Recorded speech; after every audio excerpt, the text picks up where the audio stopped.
Don't y'all? You don't look. Welcome to the Transformation Institute's podcast for change. Here is our host, Omari JAHI Aton.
Tyrone, can you hear us? I can't hear Tyrone. Me neither. Okay, I couldn't hear Tyrone either.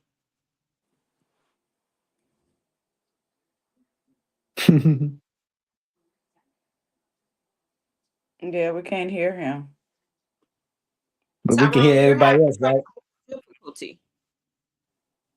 No. I'm glad y'all said that because I thought it was my phone. I know. I went out and came back in. Yeah. We had some problems last week. I think it's this new way he's trying to do it. Brenda, can you hear us? I hear you guys. Okay, so it's just Tyrone we cannot hear. Right. I didn't hear him. Did you guys hear him doing the introduction? No. Nope. Yeah, right. And he don't even notice we ain't. Okay, maybe he's gonna come back.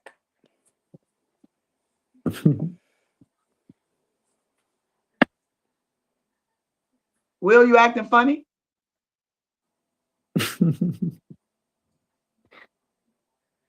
Will can't hear us either. I don't know. Will, are you on mute, Will? Yes. Okay. But when you on mute, you can't hear us either. Yeah. This is going to be an interesting night. I know, right? Yeah. I'm so glad I'm single.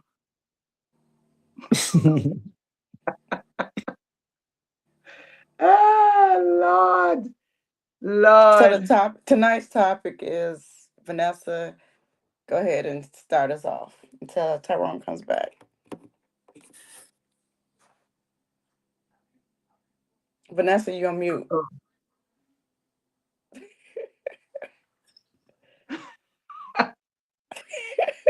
Everybody on mute tonight. Oh, Lord, help us. Jesus, let us pray. We don't pray before each show. That's part of our problem. Jesus, Vanessa, ain't no you on mute.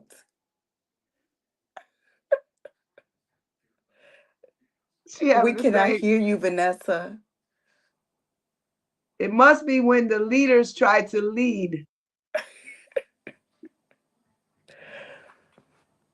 Can you hear me now? Now we can, We yes. hear you now. Okay, and Tyrone is back as well. All right, y'all can hear me now, right? Yes, yes. Okay. We hear you now. Man, that's crazy. All right. I'm glad y'all can hear me. Woo. All right, y'all. So Well, like you I can was start saying, your introduction over. yeah, let me do my little intro because Yeah. nobody y'all can see me, but you couldn't hear me, right? We can Right. do both. We can do both. Okay, cool. All right, welcome, y'all. Welcome, everyone, to the Transformation Institute podcast for change. I'm your host, Omari JAHI, and today we're confronting an uncomfortable truth of psychological sabotage. We unpack the grace gap, the phenomenon where we hold our own brothers and sisters to an impossible, unforgiving standard in politics, religion, and lifestyle. Yet we eagerly hand out free passes to other communities for the same behaviors. It's time to talk about the internal divisions keeping us from moving forward. So join us as we challenge our own conditioning and discuss how we can transition from tearing each other down to actively building our communities back up. So, again, tonight we're talking about psychological sabotage, how we're sabotaging each other psychologically, how we talk about what. I'll give you an example, and then y'all can chime in and let me know what y'all think about it. You know, I remember when Black folks owned stores, little storefront stores, and we would talk about how Black folks didn't have what we wanted, or you would go in the store and the prices would be high or whatever. But then we have other people that open up stores in our communities and things of that nature, and they talk to us like dogs. They cuss us out and everything, and we continuously go to their stores and purchase from them. But yet still, if a Black person didn't have what we were looking for, we refuse to go back to that store again. This is kind of what we're talking about tonight. This double standard that we use on how I don't know if we just hate ourselves that badly to whereas we want to just dog anybody that looks like us out, and we just spend our money freely with everybody else. What y'all think about that? Well, we do hate ourselves without even. Oh, I'm sorry. Go ahead. I think that was you, V. You got it. Oh, I thought I heard somebody saying something. Say something. Oh, it was me, but go ahead. You can start. Oh, You sure? Okay. No, I was just getting ready to say, well, we do hate ourselves and don't even know we hate ourselves. That's the tripped out part. Because you can go around and ask anybody right now, like, man, do you hate yourself? And more than likely they say, no, I don't hate myself. But the behavior says different. Like you were just saying, like we psychologically hate ourselves. Like, that's why we kind of dog each other out, don't support each other, do for each other. It's because we do hate ourselves in a way. And again, like I always say, perfectly designed. I Perfectly was going to say designed that. to do that to us. I mean, have we been programmed to hate ourselves like this? You see, I mean, we hear this all the time, and I know it's just like slavery. People get tired of hearing people talking about what we went through in slavery and all of that stuff, but yet and still, it's the stuff we went through in slavery that's being passed down generation after generation. And we, for some reason, we can't see that we're victims to those things, and if we don't talk about it, and we only talk about what's happening today, we can't fix what happened yesterday that's affecting us today. So we got to have conversations like this on what went down in slavery, how what's that? Willie Lynch.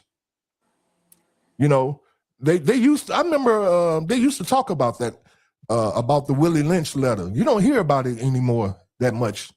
I guess we've been taught or we've been programmed to believe that it ain't real. You know, I wonder if you all have heard about the Willie Lynch letter, right?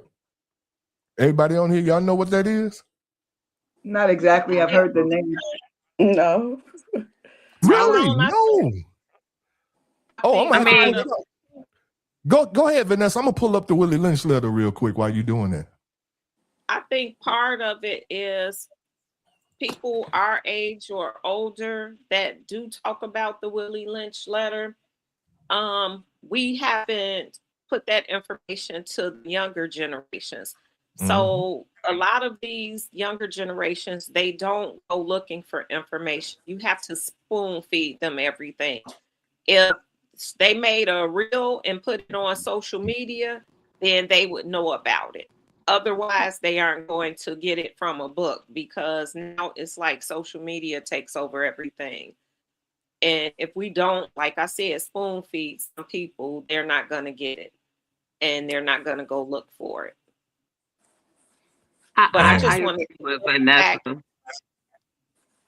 However, I agree with you with that. I personally think that generations like after V and I they may not know if nobody's told them or taught them, just like the whole self-love thing. If nobody's shown you or told you what self-love looks like, then you're ignorant to it. Like lack of knowledge of you don't know how to do it.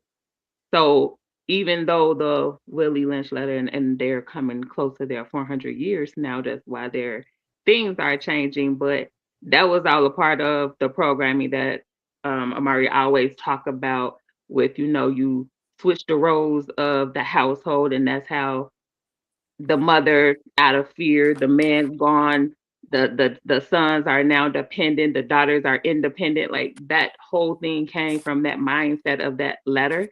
Yes. And when you introduced it to slavery after that, like you raped your wives and your sisters and your daughters in front of you and made you helpless and less of a man psychologically. So that's why that cycle became that way. And most men probably don't want to face that reality because it's a known fact. And again, if you don't know, it's like it's a lot of women that's coming out now about being molested when they were little girls. And the fact that they're talking about it and coming out with it and bringing it out, then healing can begin, when these kind of conversations can be had. But for some reason, we don't want to talk about slavery. We actually think that since we weren't the actual slaves, I'm talking about us in 2026, we weren't actually slaves. So that don't have nothing to do with us. That happened way back then, and there's no effect that has for me in my life today. And it's not true. Because this Willie Lynch letter was talking about how these white people, what they did to black people in order to make them have a slave mentality. And then they said, if you do it right, now this guy Willie Lynch was saying, if you do it right, they'll have this slave mentality for hundreds of years, generation after generation. Yes. You see, so it does. This thing that went down in slavery has a lot to do with us because we're the generations that's still carrying that crap on. But we don't even know it's the Willie Lynch that one of the things, I'm gonna just say this. One of the things dealing with what Willie Lynch said, and this was a thing, he was going from plantation to plantation, teaching these slave owners how to program their slaves, and he said one of the things you need to do is you have to pit the dark-skinned slave against the light-skinned slave. Now, ain't that shit happening now? Ain't we doing that now? Same thing. Same crap. You see what I'm saying? But this is what makes a nigga a slave, and we still perpetuating this because we're not familiar with this concept that this guy Willie Lynch was going around teaching these slave owners. And I'm gonna put, you gave me an idea. I'm gonna put the Willie Lynch letter. I'm gonna put a AI narrator on it. I'm gonna put video to it, some artwork or whatever, some footage, and I'm gonna put that out on Facebook and watch and see don't they shut me down. Oh yeah.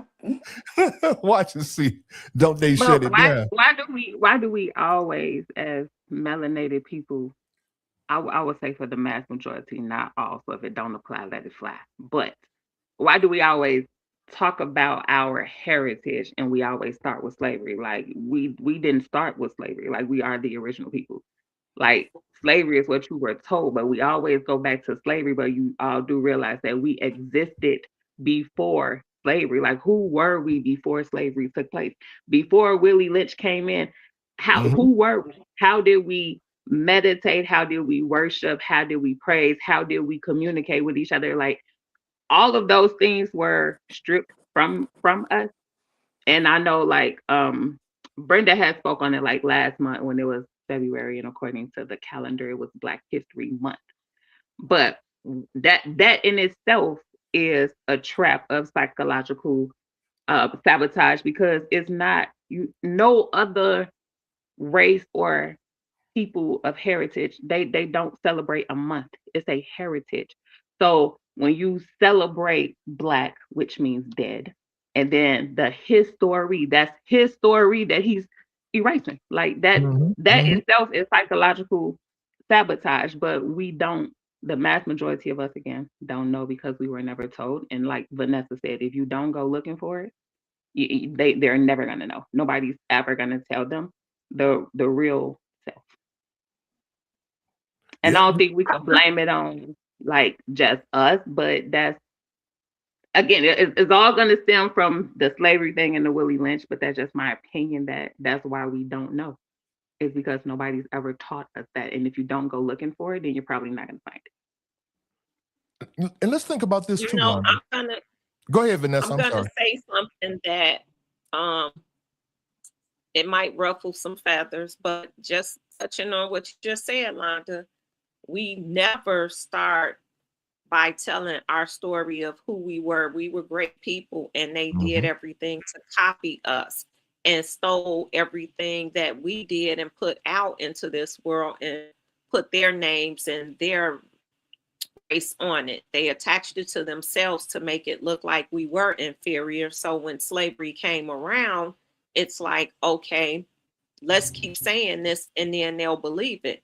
So now, because slavery was such a mental thing for us, where now we're still going back, reliving slavery when we should be reliving the kings and queens and all the important things that we did for history, for the world's history.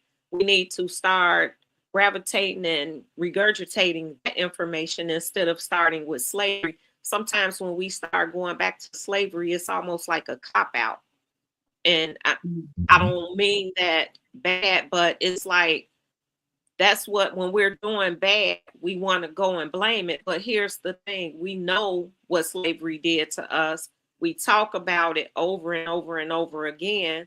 So how many decades are we going to talk about what we know? Because we know that all of this stuff happened to us. We know what life was after slavery, how it affected us. We know how Jim Crow affected us.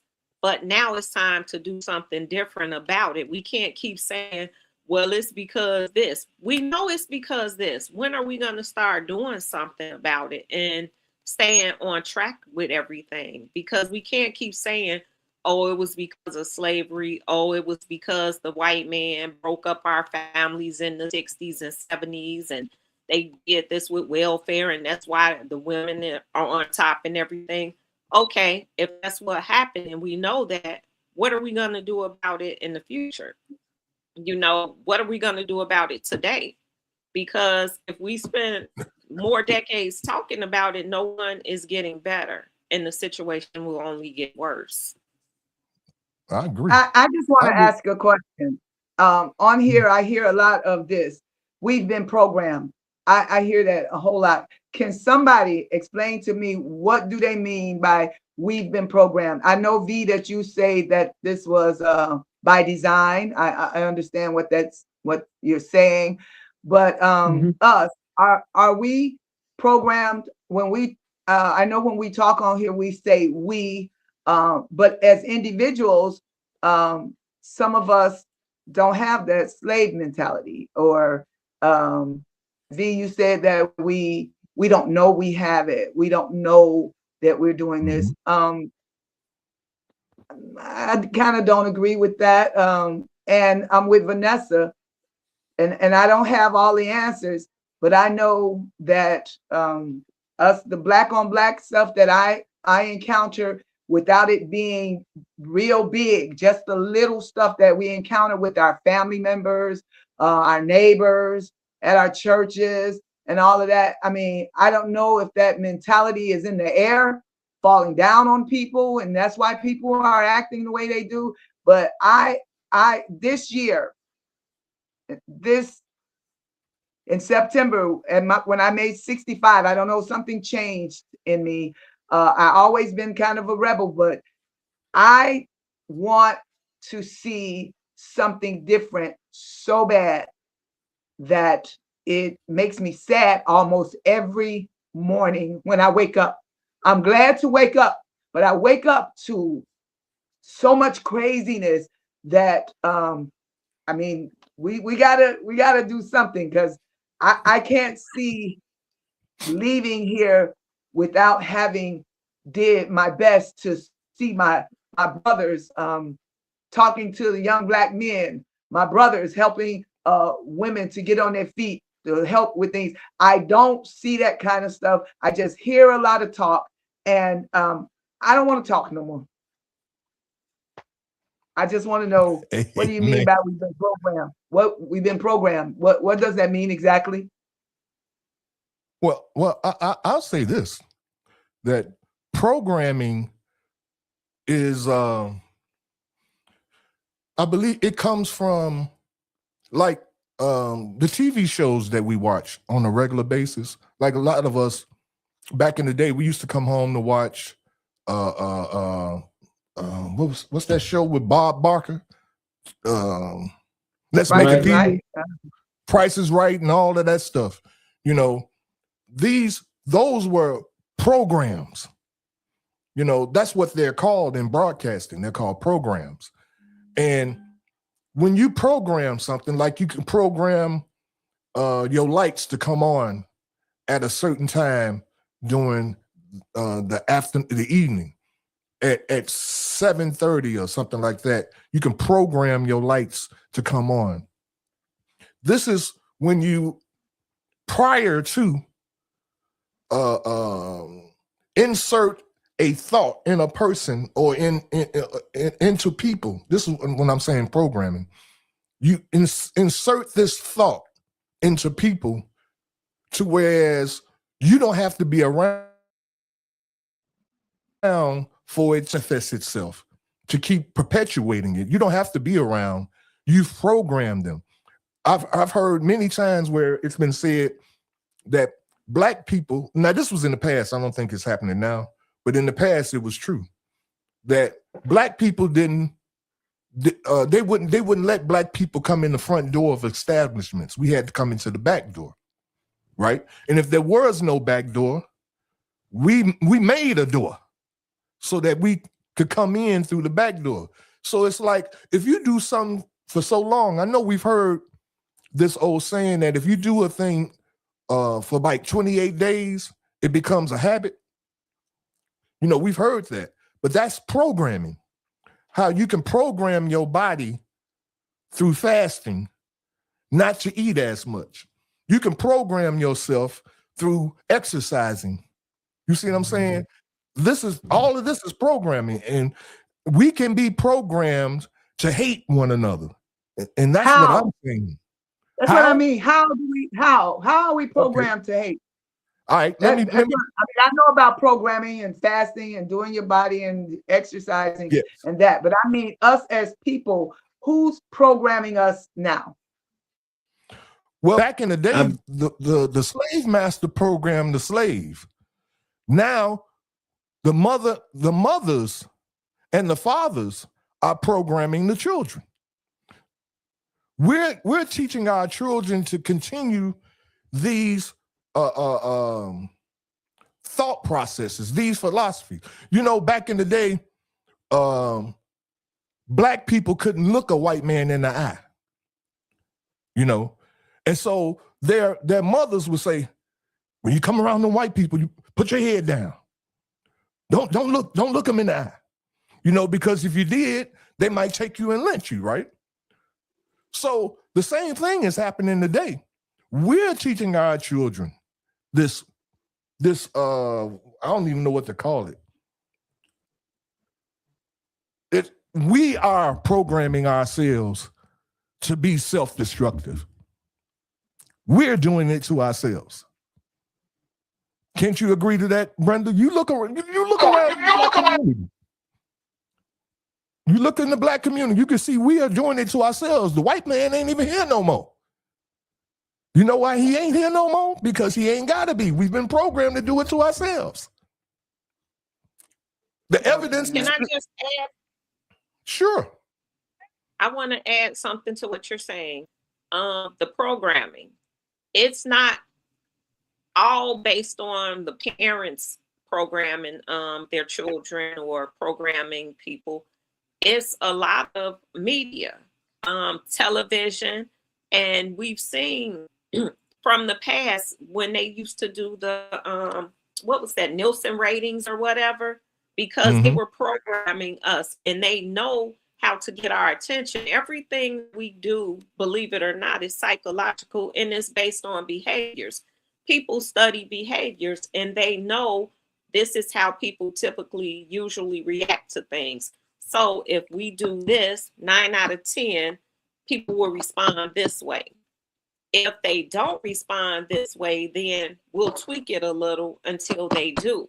And that's how they get us. If you notice, like with children right now, since you said, how are we being programmed now? Yep. With little kids, what happens when they get up in the morning?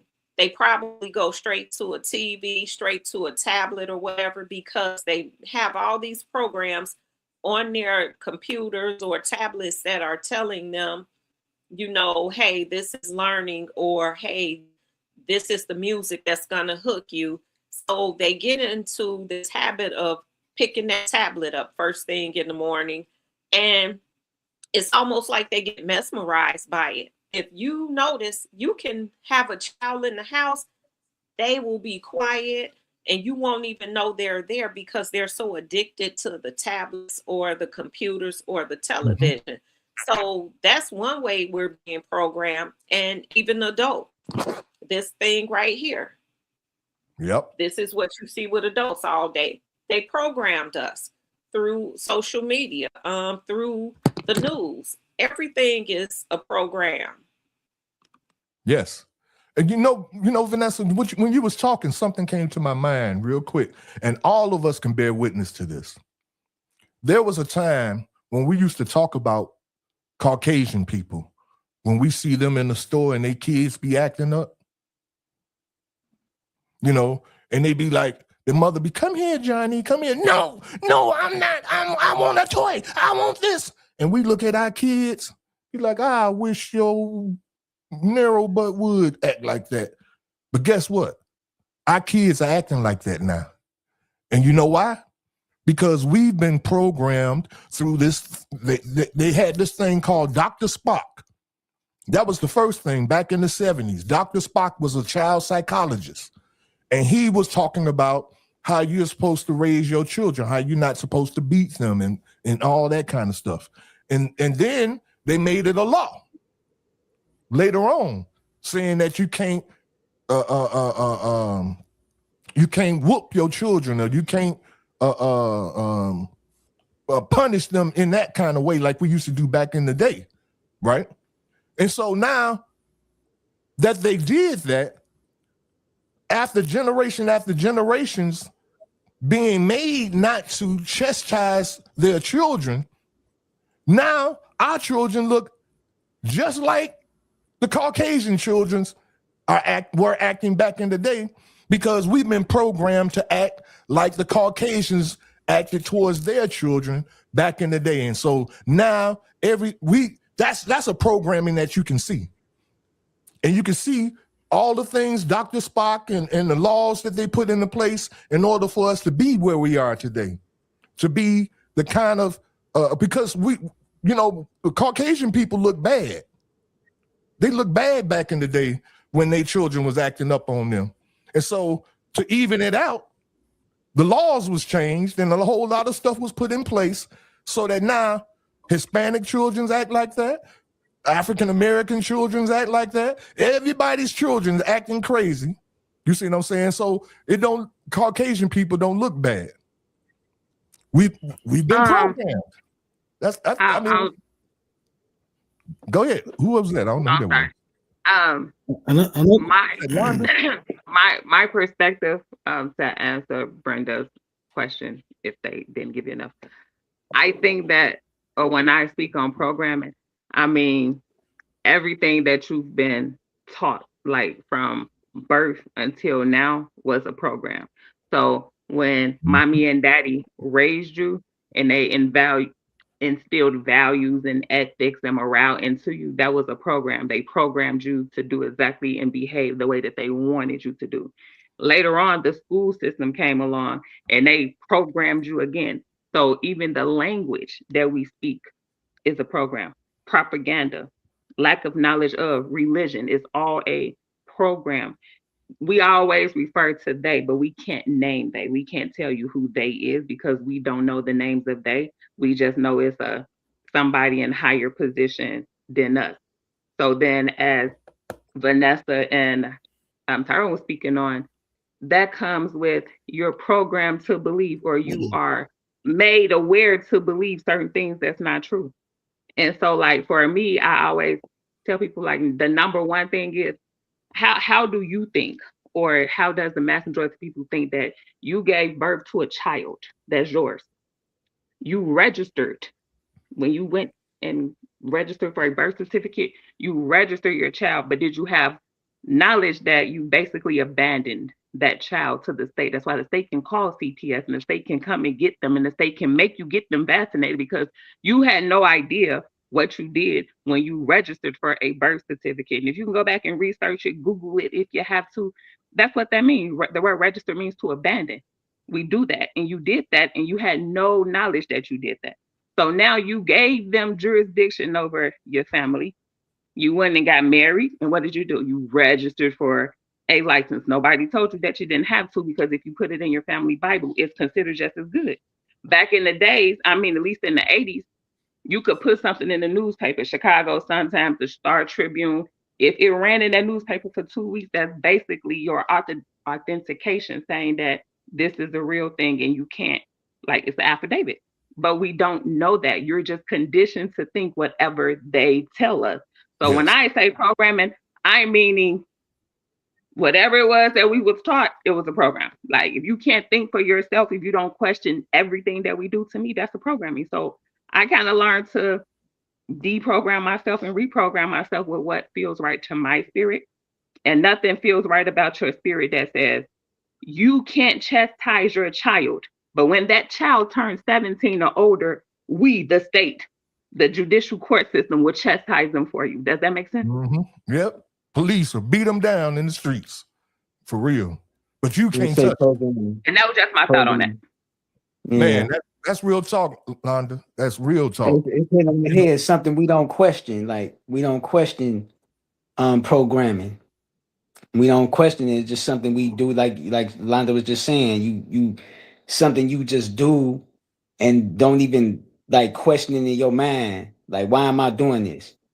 Mm-hmm. Like if somebody come and approach me, somebody could come approach me in the street. We know, walking through the south side of Chicago every day, somebody could just come approach me in the street and pull it with me just because they don't like the shit. They don't like the cut of my jib. They don't like the fact that I'm light skinned. It's like, you don't question yourself. Why don't I like this dude? You have something that you might not like about me, but you don't even know me personally. Mm-hmm. Right? Because it's almost like, well, this you programmed to just not like a certain thing about me, or whatever the case. Mm-hmm. So Yeah, I mean, that's what I mean when I say, you know, when it was like programming, because you don't question a thing. It's just a way of life, but you never question the way of life. Or, well, why is it like this? Yeah, and how did it come to be like that? You see, like who somebody was saying earlier, and I wanted to jump on that. I think it was Londa, about we had a history before slavery, you know, and why is it that we don't talk about our history before slavery? Well, let's think about who is the one that documents and that's reporting Black history. It ain't you. It ain't me. It ain't nobody that look like you and me. You see, because we don't have a broadcasting network. We don't have a TV station. You see what I'm saying? We don't even have a newspaper. The Defender is gone. That was the last Black newspaper we had. You see what I'm saying? No, it's still around. It's still around, but it's not under Black control, you know, though. This is kind of touching on the Black on Black crime being psychological. Mm-hmm. We do have all of this stuff, and we have had all of this stuff in the last maybe 10, 20 years that we haven't taken advantage of. We should be the ones telling our story, and we can tell our story. There are platforms out there that tell our story, but that's not what's being fed to the majority. So the majority isn't picking up on that. We have to do better about getting our information to one another. You know, it's that mentality where it's almost criminal, like the Black on Black crime that we're talking about. It's almost criminal that I can't sit here and talk to you and tell you something and you take heed to what I'm saying and try to, you know, dibble into what I'm saying, and we build from that. It's always like, if you say this, I'm going to say that. If you say up, I'm going to say down. It's that mentality that's keeping us behind. And I feel like right now, we see this in politics. We see this in relationships. We see it everywhere. Perfect example, going to politics. What is it about Black women in politics that it's like, oh no, we really don't want that. We'll vote for the white man before we vote for a Black woman? Like, why? Tell me why. Because you'll take a chance on a Black man, but you won't take a chance on a Black woman. But these are the people that's speaking up and doing things for the culture right now. And not just in politics. Tyrone, when we started out, you were talking about the grocery stores. We have a Black woman that opened a grocery store in Chicago. Black people should be clearing her store out every week, buying up her stuff just so she could be successful. Mm-hmm. We don't invest in each other, and then we cry about it. Well, we can't succeed as a people if every time one person goes up, two people are pulling them down. And that's what we seem to do. We got that crab in the barrel mentality. We need to kill that. But I mean, yes, but it comes from, see, Vanessa, it comes from the Willie Lynch. You see, this programming that took place back in slavery. See, can I interject? Can I interject 1 second? Sure, go right ahead. I remember, let me see, maybe in 1970, 71, around there, when my mother was one of 9 children, I think 9 children. Anyway, maybe 10. Anyway, when our people came up from Mississippi, or from wherever they came, mostly from Mississippi, when they came up, we all would get together. There was none of this, nobody pulling each other down. Everybody helped each other. People came up from the South, stayed in our homes. We had 2 bedrooms. We really had 1 bedroom and a bed that came out of the wall. But people stayed at our homes. We got along. We helped each other. They helped them get jobs. All of that, we did that. I remember that. I'm that song. I wish those days would come back once more. So something happened. We changed a little. We loved a little. I didn't see the programming. You know, maybe it was there. I didn't see it in that particular thing. But now, look at us now. Our viewers are saying things on here too, guys. Some of them had some profound things to say, but we changed. I mean, my mother and father and them were different with their families. I see us today on the block. We know our neighbors when we have a big thing to do on the block, but do we know what our neighbors are going through? Are we intentionally introducing ourselves, letting them know they can come to us, or helping with something, or that kind of stuff? When we have block club parties, we have food and fun and music and all of that. But I think we need to have block club parties that talk about issues that can help us in our communities. I just think that the programming thing, I'm hearing you guys, I understand to a point, because we're going to keep saying we're programmed. And if we're programmed and we're never changing, what are we doing here? Why are we here? We programmed. We're never changing. I see that we got worse in some areas. I mean, I'm sure somebody's better in some areas, but what if we're programmed to be like this, and we're gonna just be like this? Yes. So we're doing this transformation program for change, but we're really not going to change. We can change.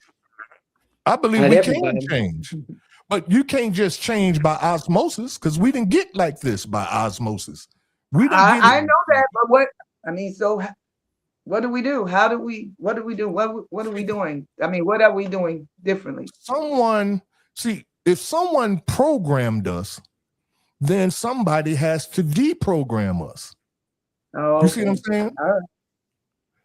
And nobody has to do that. We have to do that.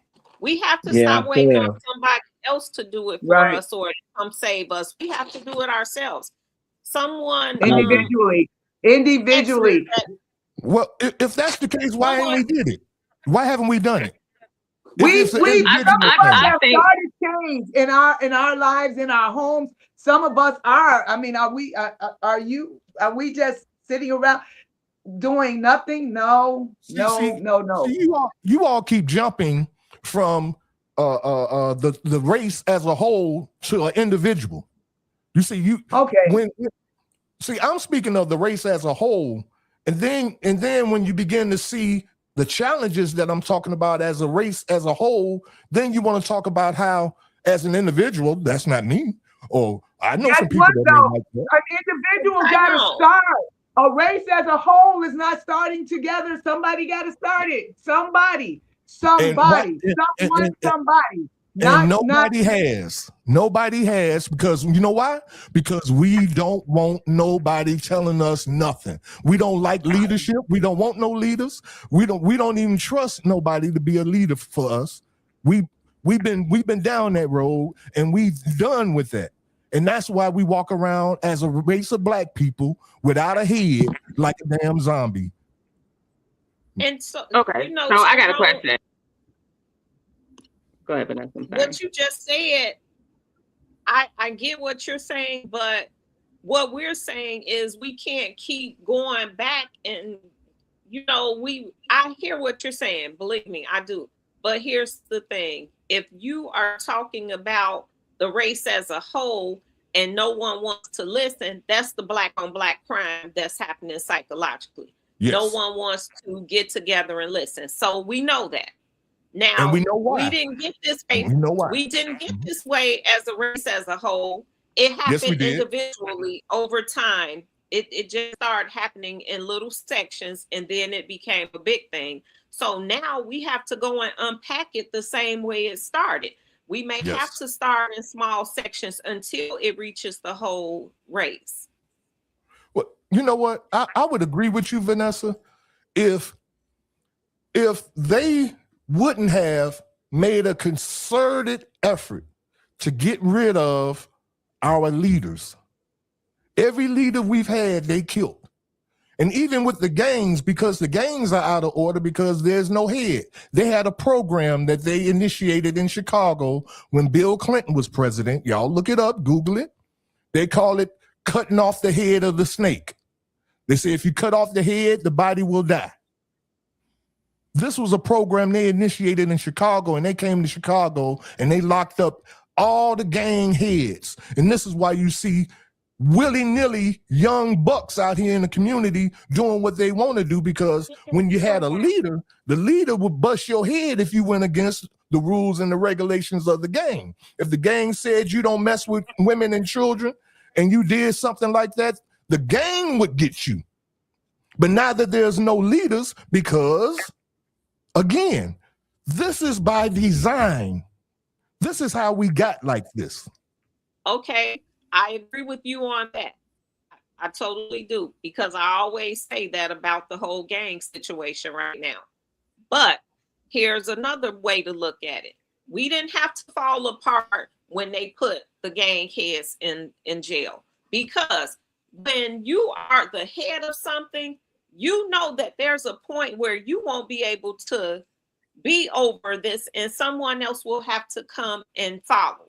So someone should have been able to pick it up where the Jeff Fords left off. You know what I'm saying? Someone should have stepped in and took that over. Now, the crab in the barrel mentality is what kept that from being successful, because it's too many Indians. Everybody wants to be a chief instead of just being an Indian playing your part. That's what messes us up. Brenda talked on something about how we used to come from the South and everybody lived together. I was talking about that last week, Brenda. That's how we used to do. That's how Hispanics do. That's how a lot of other groups do. Why can't we do it? Because of that crab in the barrel, because I don't want you to have what I have, because then you're going to be eye to eye with me. That mentality has to stop. If we keep looking at it that way, then we'll never have anything. And we can't keep just going back on what happened. And I get what you're saying, because you do have to know your history to build on your future. But at some point, we've told you the history. We told you the history in 1970. We told you the history in 1980. We told you the history in 1990. Why the hell do I have to keep telling you the history? Start making a new history. Give the generations ahead something positive to talk about us, and not just be like, oh, those dummies fell for the okie doke. They did the same stuff generations before them did. If we don't demand change, it's not gonna happen. And we don't have leaders because nobody really wants to step up and be a leader. That's why we don't have leaders. And we know why. When they try to, what happens? It's us killed. that pull them down. It's They us get that do it. assassinated. Nobody else hurts us more than we hurt ourselves. Yep. I'm agreeing with you, Vanessa, but it still doesn't alleviate the problem when you say, and everybody's saying this individual thing. See, we talk with a forked tongue. We say we need to come together. We need to get together. We need to do things together. And then we'll turn around and say, it's an individual thing. Every individual got to get it together. And then we can come together. See, we don't know what the hell we talking about. We just saying stuff. Oh, yes, we do. Oh, yes, we do. Because individually at your home by yourself, you have to get yourself together to join with somebody else. You do have to be individual first. You can't be connected to somebody until you get yourself together at your place to connect with someone else, to talk with someone else, to be on the same page with someone else. Yes, you're an individual first. Yes, we are. Yes, you got to think you can't. Somebody can't tell you if we let somebody come along and tell me to get myself together, then I'm still not really together. Somebody just told me something. I'm just kind of following the crowd again. So yes, I have to, in my own space, get myself together enough to think. I have listened to the people. I've heard the story. I've heard my history. I've heard all this stuff. So I have to, on my own, get myself together to come and connect with someone else. And then that someone and us have to connect with someone else. So no, I'm not talking with a forked tongue. I'm not talking out of my mind. This is how I'm talking. And if I'm wrong, then I don't even know what else to do. I'm going to sit here and I'm going to be quiet and I'm going to let somebody tell me what to do. Okay. You know, Again, go ahead, Vanessa. Go ahead. There's an old African proverb. And I think if we listen to our ancestors, we might do something different. It says, if you want to go, oh, I just had it in my head. I done got all worked up. Hold on. If you want to go far, no. If you want to go fast, go alone. If you want to go far, go together. Right. I agree with that. If we listen to our ancestors, we wouldn't be in the predicament we're in. But to do that, you have to talk about the past, and we don't like talking about the past. We talk about it. We done talked about it. It's time to do something about it. But how? You know how the saying is, don't talk about it, be about it. It's time for us to be about it. We don't talk too much. And we blew in the face now. We don't talk so much. We talking about it when we say be about it, but then it's easy to say these words out of our mouth. But who is holding us accountable? That's going to say, you know, it's like I was talking about the gangs. Remember I said when the gangs had a leader, a head. If somebody in the gang, and just like even in the black family, when the black man was the head of the family, if the children got out of line, he stepped in with the rules and the regulations. Say, hey, this is the rules of this house. Blasey, we. If you aren't going to abide by these rules, get the hell out.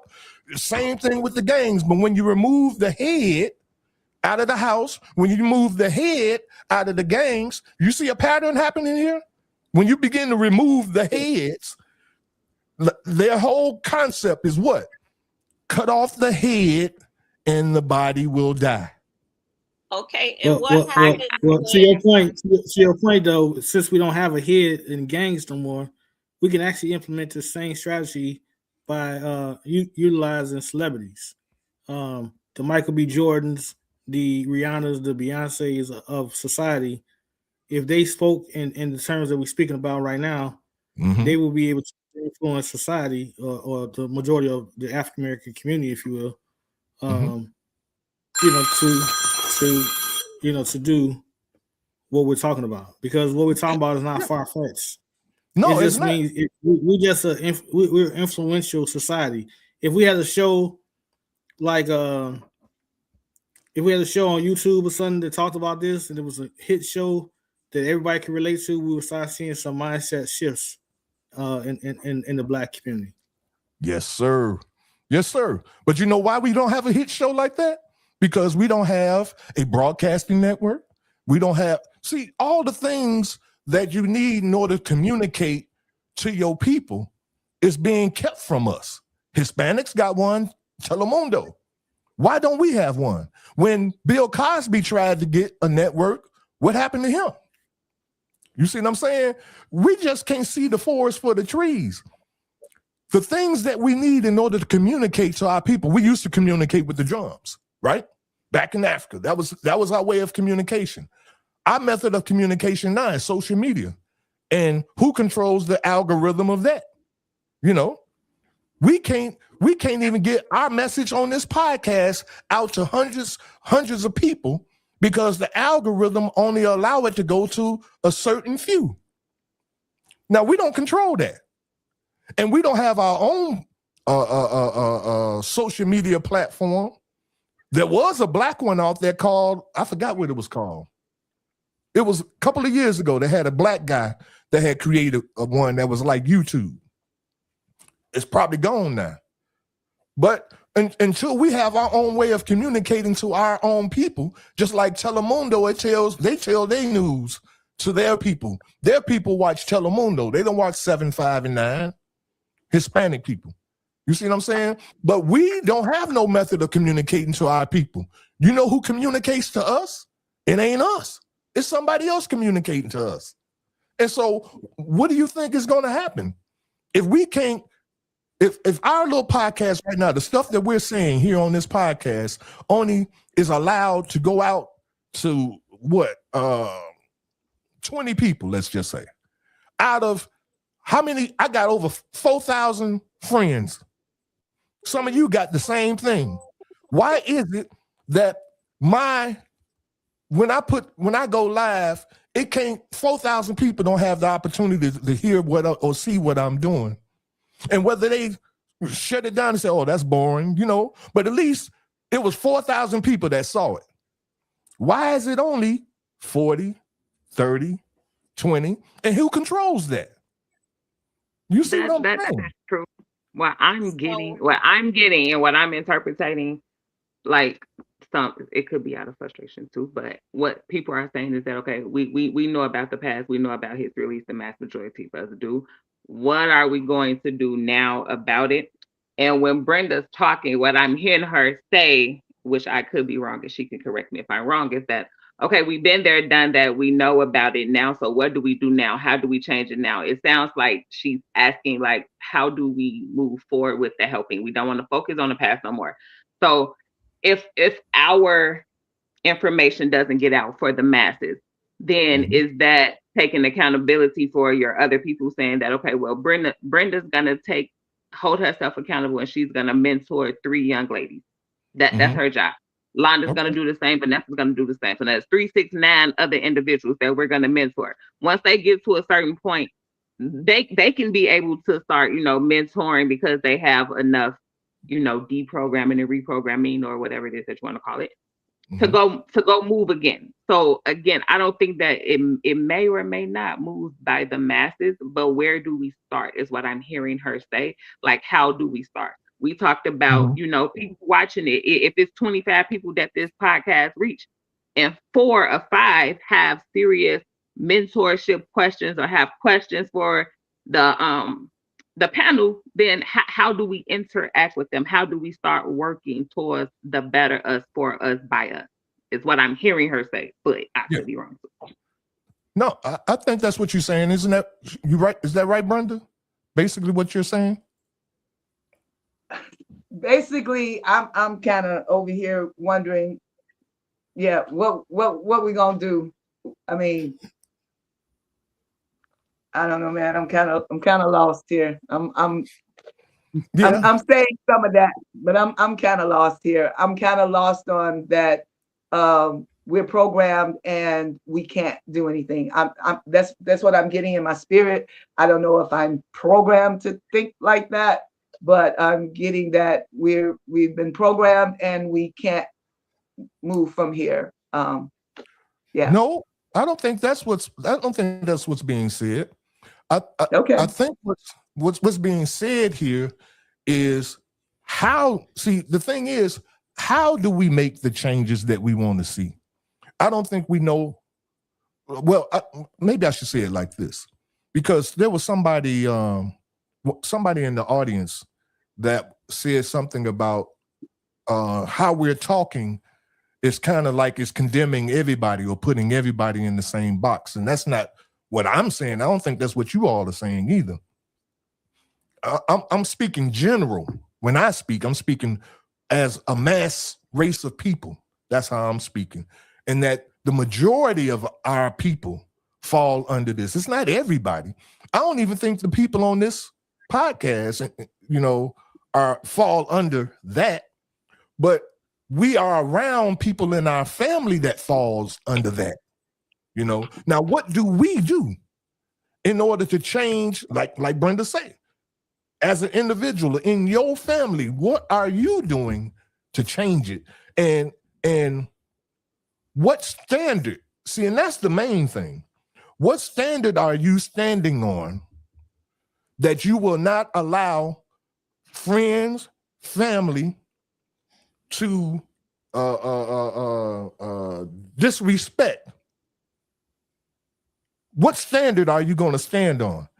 I spoke about my granddaughter. Oh man, we out of time, but we got to have closing thoughts. But I'm gonna just say this. I told you all about a story about my granddaughter had came to my house, and she was wearing something very inappropriate, and I got on her about it.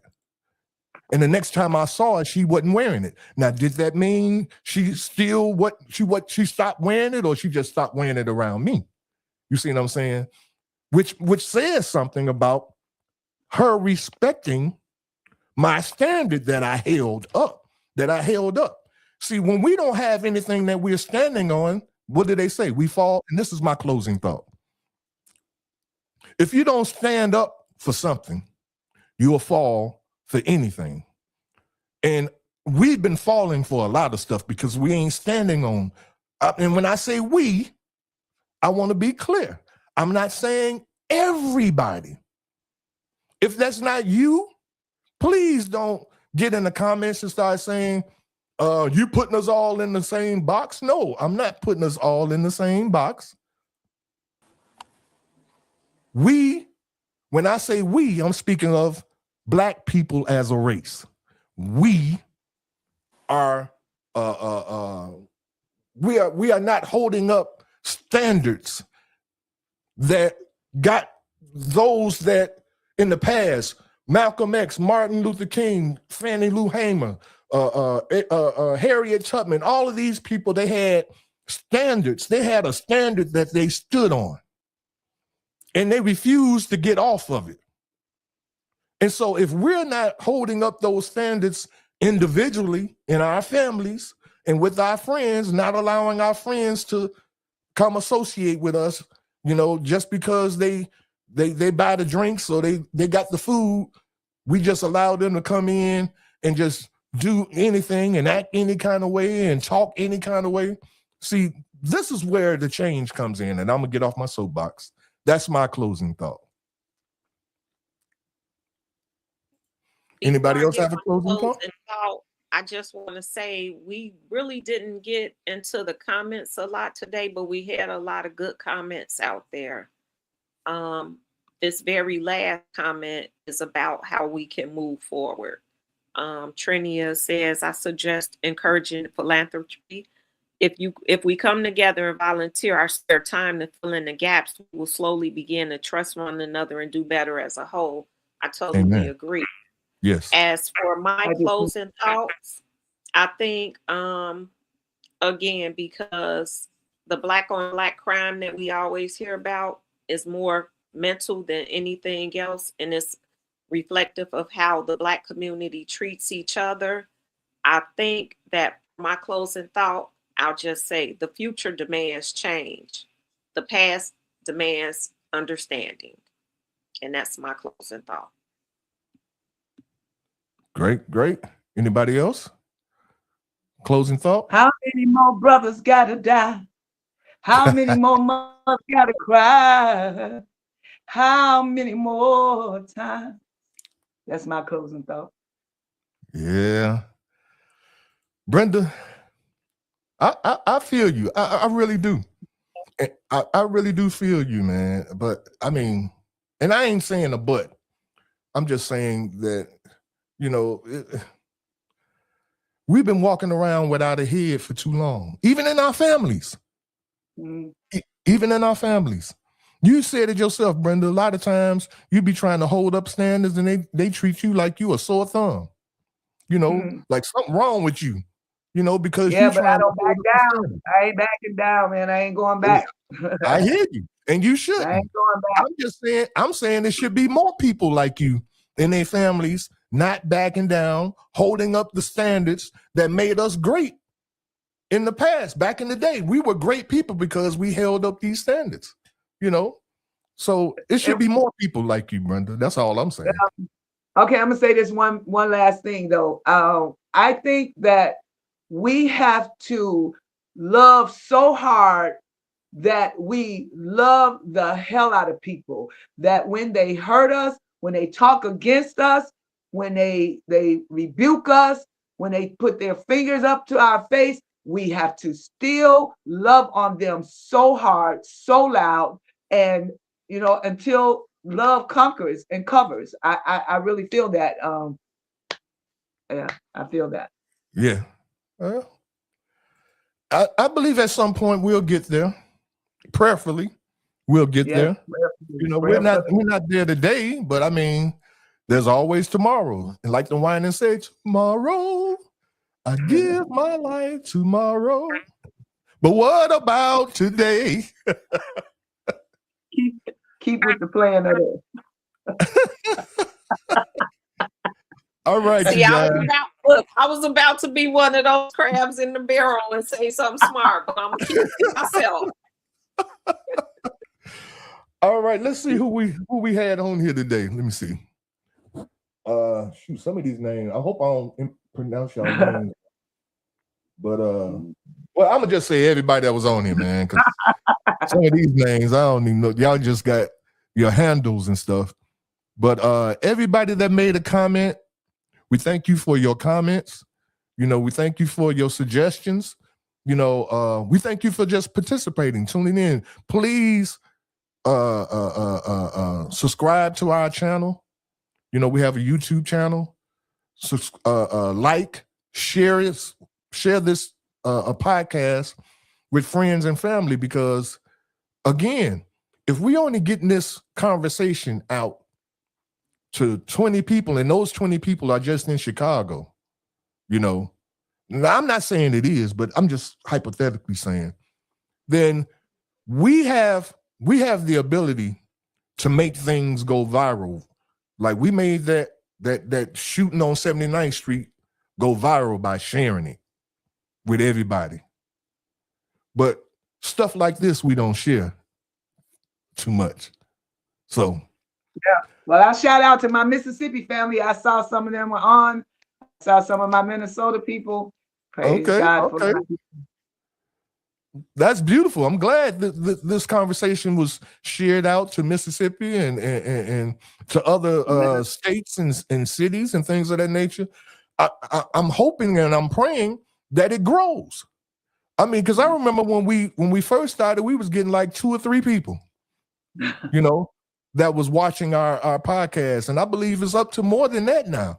Because there are a lot of people that watch us that don't make a comment or anything like that, So when you look at the algorithms, not the algorithms, you look at the people that watch the podcast, it gets up to about 100 and something people that watch it, that look at the podcast. Now, how long they watch it, that's a whole nother story. But I thank you all for being here. I thank everybody for your comments, your suggestions, and everything. And until next week, we constantly ask that you continuously think for a change. Because if you think for a change, you'll be thinking for a change. Till next week, y'all. Tell a friend. We'll see y'all next Thursday night. We out. All righty.